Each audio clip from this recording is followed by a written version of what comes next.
Welcome to my new blog. જય શ્રી કૃષ્ણ. કેમ છો બધા? આજે અમે જઈએ છીએ ગણપતિ મંદિર. તો ચાલો, તૈયાર થઈ ગયો છે એકદમ હીરો જેમ. હવે અમે નીકળીએ. ચાલો મમ્મી, ભગવાનના દર્શન કરી હવે નીકળીએ છીએ. તો આ અમારે નીચે ગાર્ડન છે સોસાયટીનું. એના ફ્રેન્ડ છે, એના ફ્રેન્ડને મળીને આવી ગયો. હવે નીકળીએ છીએ બહાર. રિક્ષા મળશે તેમાં બેસીને જશું, કેમ કે થોડું દૂર છે એટલે ચાલીને જઈ ન શકે. બાજુમાં હોત તો ચાલીને જઈ શકે. હવે રિક્ષા ગોતવાની છે. થોડા આગળ જઈએ એટલે રિક્ષા મળશે. જો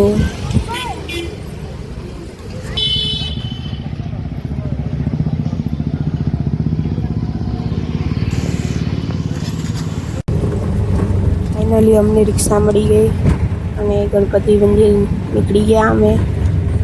જો દિવ્યમને બારી સાઈડ બેસવું હતું, મમ્મી બારી સાઈડ બેસી ગઈ. મારે જ વચ્ચે બેસવાનું. જો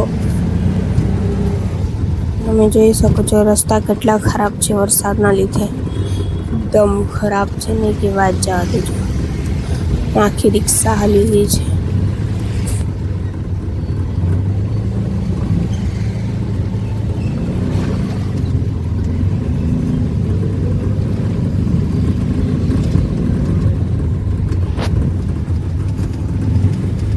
વરસાદને લીધે આખો રોડ ખરાબ થઈ ગયો. જુઓ તમે, એટલો ખરાબ રોડ છે ને.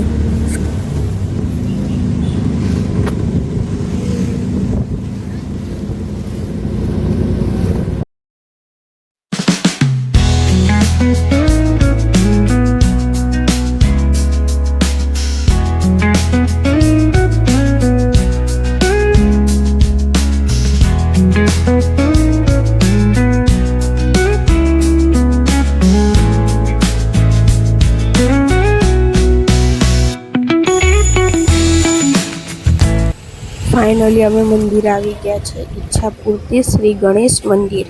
અહીંયાનું બહુ સરસ મંદિર છે.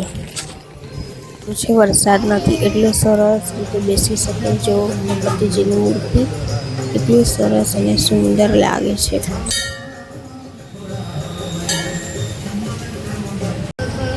દર્શન કરી લીધા અને પ્રસાદી લઈ લીધો. થોડીક વાર બેઠા અહીંયા મંદિરમાં. શું સુકૂન લાગે છે. આમ મન એકદમ શાંત લાગે છે. કેટલું સરસ લાગે. આમ દિવ્યમ નાનો હતો ત્યારે અમે બહુ મંદિર આવતા. અહીંયા મજા આવતી રોજ. બહુ દિવસ પછી જૂના પાડોશી અમને મળી ગયા અને અમે હર રોજ અહીંયા આવતા, સાથે રહેતા. ત્યારે હવે અલગ અલગ જગ્યાએ રહીએ છીએ. દર્શન કરી લીધા. હવે જઈએ છીએ અમે ઘરે. કે છે ચાલો અમારા ઘરે, પણ અમને રિક્ષા મળી ગઈ એટલે પછી જલ્દી મળતી નથી રિક્ષા, એટલે માટે અમે રિક્ષા પકડીને ઘરે આવી ગયા. ફાઇનલી ઘરે પહોંચી જ ગયા દર્શન કરીને. મજા આવી ગઈ. તમને અમારો બ્લોગ ગમ્યો હોય તો લાઈક, શેર એન્ડ સબસ્ક્રાઈબ કરી દેજો. મળીએ આપણે નેક્સ્ટ બ્લોગમાં. બાય. ફાઇનલી